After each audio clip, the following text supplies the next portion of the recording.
Hello, friends. In this consecutive interpreting exercise,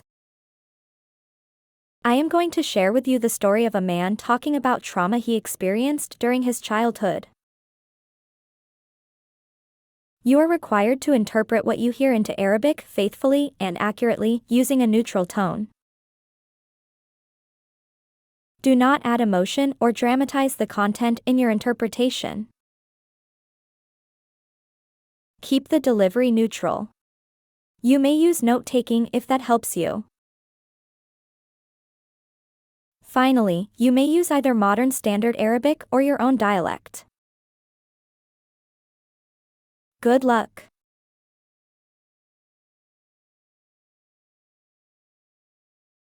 The earliest moment I remember in my life is my mother holding me in her arms. We were walking down the road to our house in the village. It was night in the village. There was no electricity back then. No lights. No noise.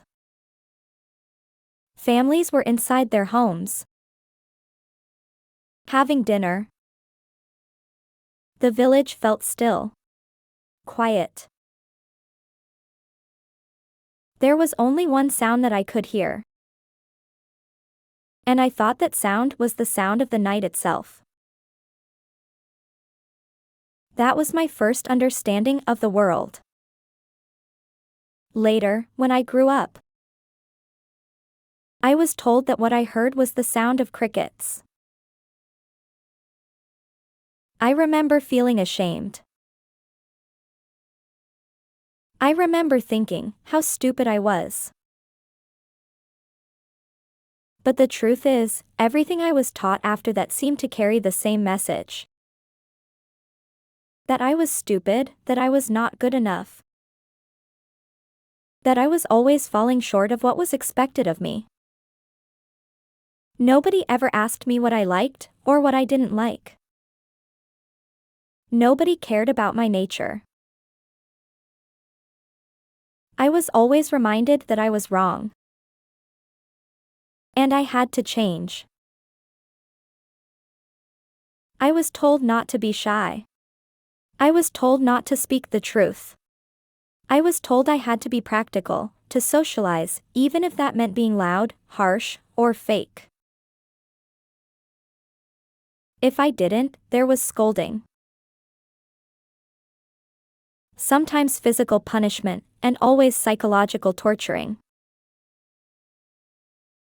They never tried to understand who I was. I loved silence. I loved calm. I loved listening more than speaking. I was comfortable in my own shell, in my small world. I didn't understand lying. I didn't understand hypocrisy or backbiting.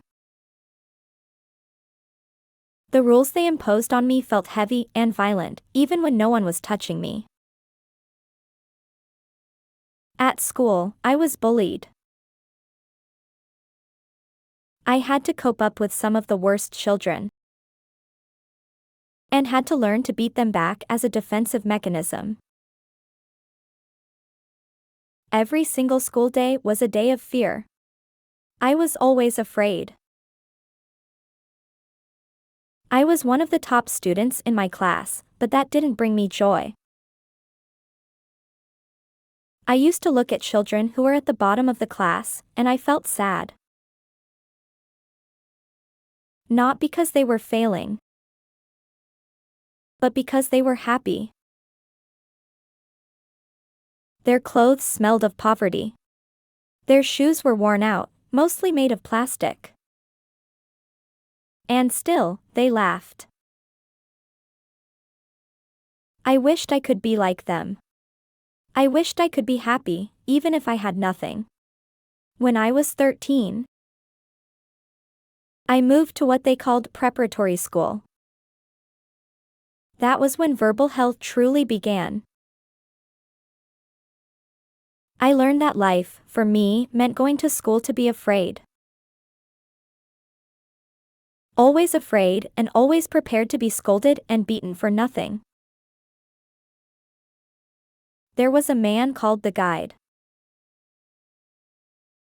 On paper, his job was to help students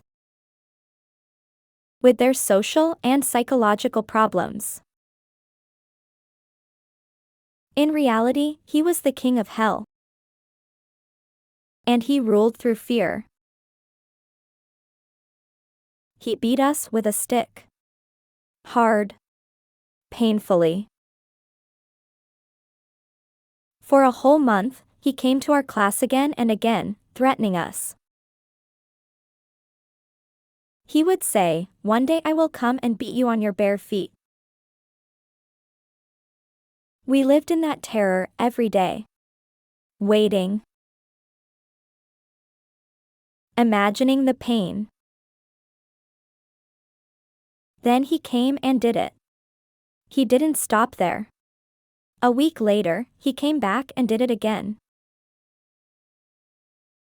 That same man once entered my classroom and saw me placing a pen on my head. I was just a child. It was innocent. There was no bad intention. He shouted at me. He dragged me. My heart was racing. I begged him to leave me alone. That only made him angrier, or in fact, it made him more pleased to see another prey. He slapped me so hard that my nose started bleeding.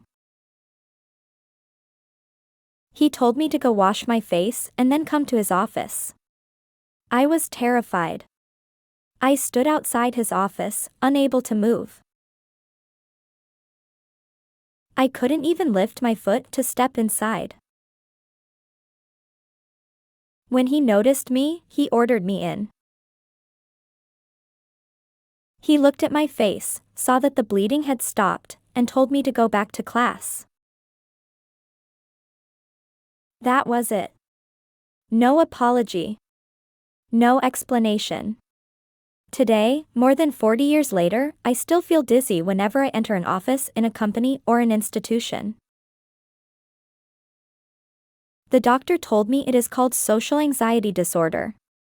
Imagine that after 40 years, it just occurred to me that the first time I developed that disorder was in that very encounter at school.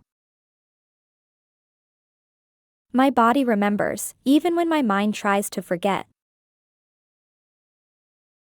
My character was broken early, and it has been very hard to heal. I am still living with that hell inside me. My childhood was not right. I was exposed to psychological violence and abuse. As a child, the only way I knew how to survive was to please everyone. I was taught to be merciful. I was taught to forgive people even when they hurt me. I learned to make excuses for them. I learned to believe that I was always the problem. For nearly 50 years, I believed I was wrong. That I was never enough. That I deserved what happened to me. It was only recently, after hearing the stories of others, after listening to their pain, after my eyes were watered with tears for them, that something changed. Only then did I understand that I was not wrong. My life had been shaped by harm. I was a victim. I never wanted to hurt anyone. Not even with a word. Yet harm was forced on me, again and again. And I was expected to bow, to submit, to accept it silently. As if I was owned. As if I was expected to thank those who hurt me. More precisely, not only was I sold as a slave, but over and again, I was forced to help the seller count his money. Today, I am trying to live for myself. I am learning, slowly, not to shape my life around pleasing others. The world still feels harsh. It still feels like hell sometimes. But this time, I am choosing to stand as I am. I am choosing not to excuse harm. I am choosing to protect what is left of me. If they insist and keep impinging upon my character, I will drag them down with me. Hell is nothing for me now, but I am sure they will never endure a single minute there. And with every encounter with this rigid, unforgiving society, I remind myself of one thing. That sound I heard when I was a child, walking in the dark village with my mother, was not ignorance. It was not stupidity. It was listening. It was presence. It was life. That sound was, and still is, the sound of the night.